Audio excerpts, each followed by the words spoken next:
Hello, we are Loops and That Bars International. I'm David and this is Tracy. Yes, indeed, and we are Got that here. right.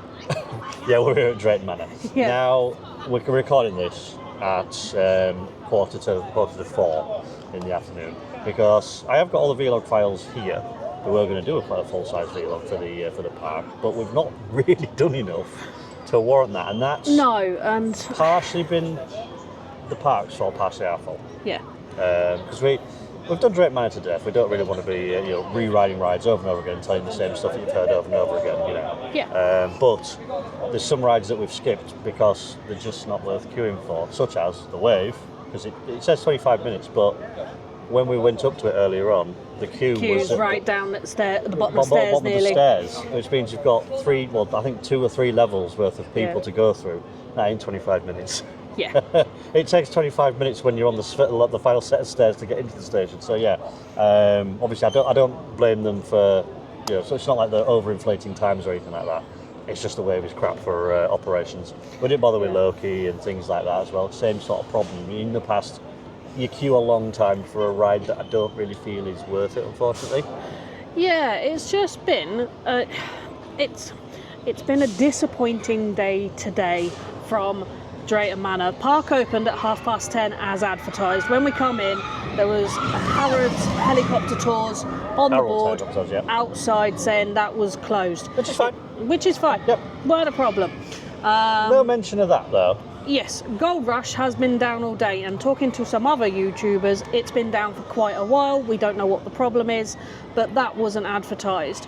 Because that's where we started off today. So we're like, right, well, we'll do Barrels, Sheriff Showdown, and Haunting, get them out of the way. And work our way backwards.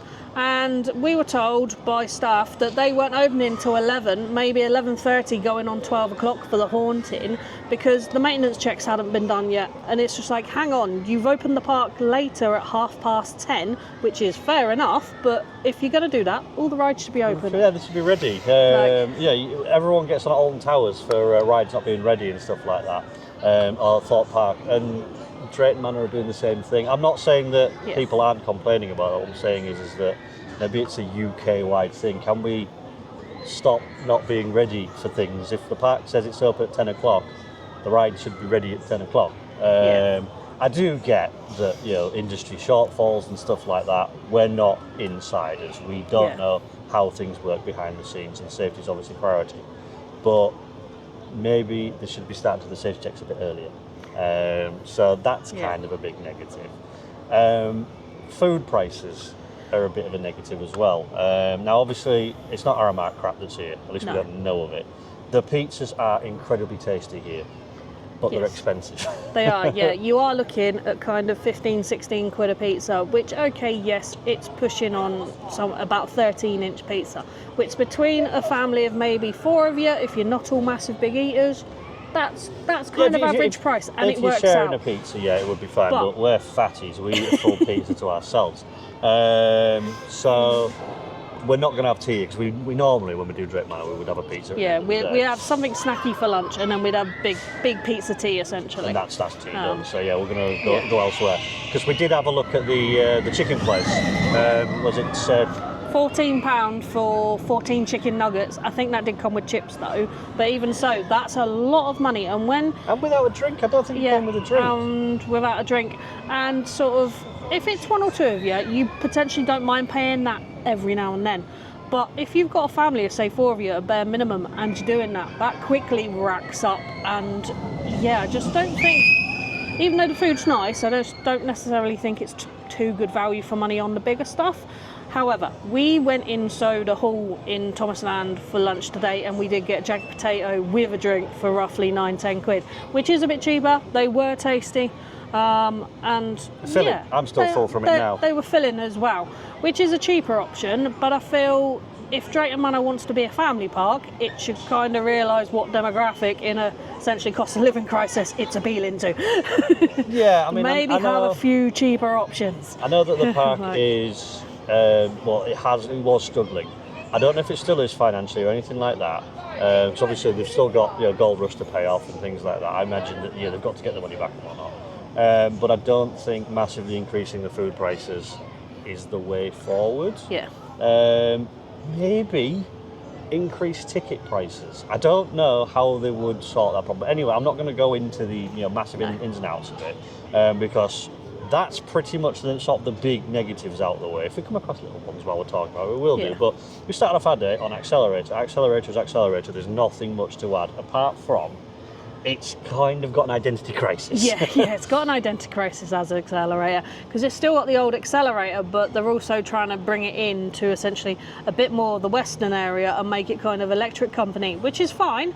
And I don't mind it keeping the name, but do all the other theming so it kind of matches the rest of where it's in. Yeah, as you'll see here, when you walk through the queue line, it's still Accelerator. There's still cars in there. We're still talking about aerodynamics and nitrous oxide and stuff like that, which a cowboy has absolutely no idea what any of those things mean. Unless he happens to be Doc Brown and he has a DeLorean maybe in a that's shed. the way forward. Maybe that's the way forward. They should make it a time travel kind of thing. But anyway, it's got an identity crisis. But other than that, it's still wide, still the same as it ever has. Blasting barrels, which we didn't do when we came for Gold Rush last time because it wasn't actually open. If I remember rightly. No. And it's just a re-themed drunken barrels.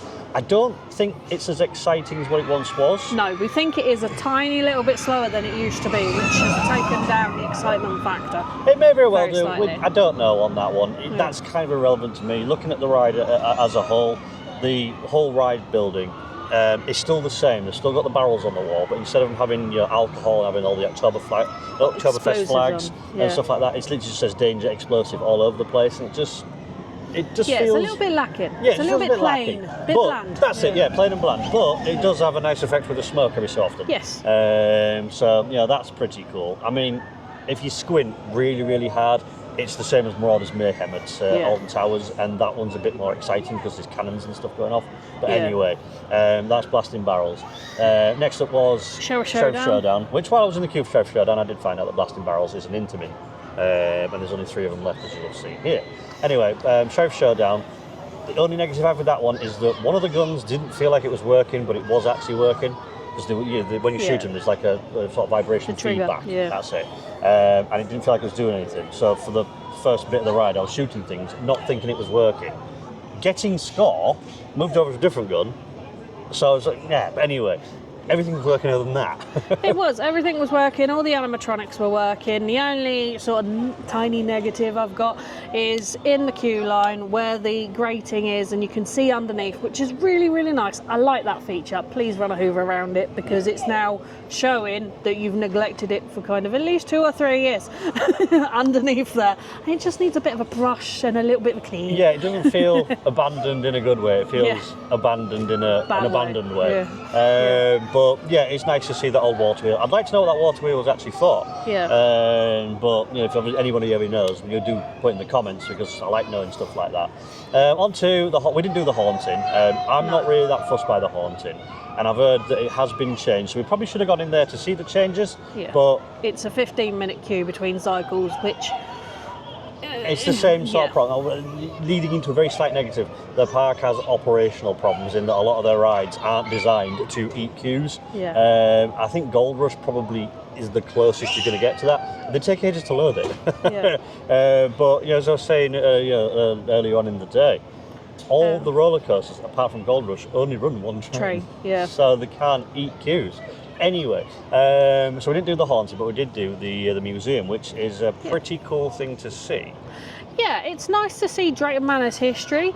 And from a history perspective, it does feel at times like they have kind of done it literally on that big thing, what happened in that decade, rather than kind of maybe filling it out with a few of the smaller things as well. There was absolutely no mention of G-Force, which is probably the ride that put it on the map other than Apocalypse and Shockwave. I think, in some ways, G-Force probably was one of those that it was infamous. I didn't get to ride it, but I didn't either. I don't know anybody that's got a good word to say about G-Force, but I never rode it, but I miss it. It's still here. Apparently it's still here for sale, which, as we've just said about the lack of roller coasters with multiple trains, maybe it's the time to put that one back up. Anyway, that's that. The museum was pretty much exactly what I expected. As you say, it hit the main beats. Here's Shockwave, here's the Pirates, here's Excalibur, here's Vikings and whatnot. And I didn't actually know that Tamworth was a mainstay for the Viking-Saxon battles. I didn't actually know that, so that was quite interesting to see. But yeah, there was no mention of some of the other rides like Pandemonium and things, which is a bit of a shame. But I don't know the entirety of Drayton Manor's history, so I don't know how much was hit and how much there wasn't. If you go on Alton Towers, for example, you could stay, for every single secret weapon that they put in, you could put a point for that, and you could be reading for hours. I mean, all you got to do is look at the comparison to Europa Park. Yeah. Their 50th anniversary, and they had a whole sort of vault. Essentially vault of knowledge. To bring out. But anyway, we're comparing it to unfairly, I think, to one of Europe's best parks to sort of a middling UK park. Anyway. After that, we went around the zoo, and the zoo was quite lacking in some ways. Yeah, they've got some work going on, so there's new enclosures going in for new animals. There was, though, quite a few of the enclosures empty with no kind of explanation as to where the animals have gone, whether they're maybe on a breeding programme, whether they've gone to other zoos, that kind of thing. I still enjoyed the zoo, and a lot of the negatives that we're picking up here are negatives that we pick up because we've been here so many times. Yeah. But your average sort of person who comes here once every 3-5 years probably won't notice much with regards to the zoo. It's still a fine time. Reptile House is pretty good. There was a few sort of closures, empty exhibits and stuff, but it's not the end of the world. There was still plenty to see in there. After that, we, as we say, we had some dinner. Yep. We had the Jacket Tatties. Jacket Potatoes at Soda Hall. Yeah. Soda Airport. And then we did Thomasland, and there's not really anything to complain about in Thomasland apart from. Because I remarked, didn't I, when we were looking at Submarine Splash, that it looks like it's been there for a long time. It's only been up there 2 years. Yeah, the paint now is starting to peel off on the fencing, and essentially it's been going for a while. Looking at it, the water in the Submarine Splash itself was green, which I did feel kind of like it should have not been green. But yeah, for a ride that's like Dave says, is only 2 years old, it looks like it's been there 10. Yeah. And I don't think it should. But that said, though, that's pretty much one of the only negatives. On a plus note, in Thomasland, they now have t-shirts and hoodies in adult sizes. So I'm glad about that. I like that. I'm going to get one hopefully on our next visit here at some stage. Now I know they've got them in. Would we have liked to have seen maybe some 80th anniversary Thomas merch in there, or like even a pin badge or two?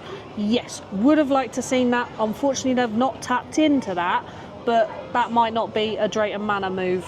That might be a looping group move. It might be a looping group. Or it could even be that having supply issues. But anyway, the only other thing I would say is that Troublesome Trucks could do with a bit of paint, because the track does look a bit sort of tattered, but that's a minor thing. We did end up getting on a big engine. Was it Big Mountain Engines? Yes. Which we've not done before. Yeah. James's Red Balloon. The Diesel ride. Yep. What was that one called? Diesels? I think, I don't know. The Demolition Derby, anyway. And Bertie Bus. Bertie Bus, yeah. Actually, there is a little negative I want to get.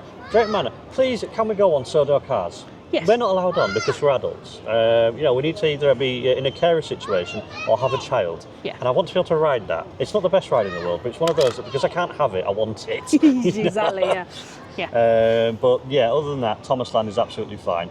You've remarked that you feel like it's propping up Drayton Manor? I do. With the negatives we've had today, at the moment, we did Pleasurewood Hills, which is also part of the looping group, last week. But this has got more people in it today than Pleasurewood Hills will have had all week.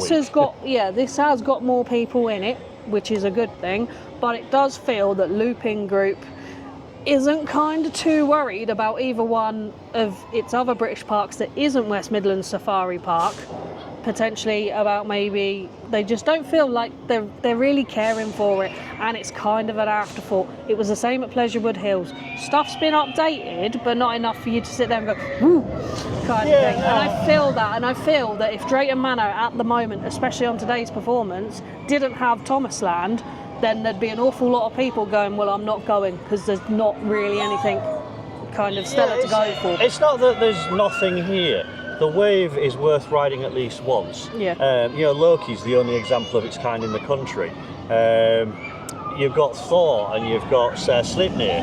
When Gold Rush is running, there's some good stuff here. Yeah. But the fact that the Wave only runs one train is terrible, and the operations on it are so slow. Gold Rush being closed hasn't helped. Yeah. The park hours being 10 till 5, but then having reduced operating hours for some of the rides. Yeah, it does. It almost feels like that they're trying. As I mentioned it in the Pleasurewood Hills video, that they're trying to reduce the operating times of rides so that you don't have as much time to be able to ride them, so you come back again. Yeah. And that feels really cheap. Yeah. For me, I'd sooner come back to a park because I want to. Like when we did Hansa Park, we did most of Hansa Park. I want to go back to Hansa Park because I want to go back to Hansa Park. Yeah. I don't want to go back because we missed stuff because we didn't have enough time. I want to go back because I enjoyed it.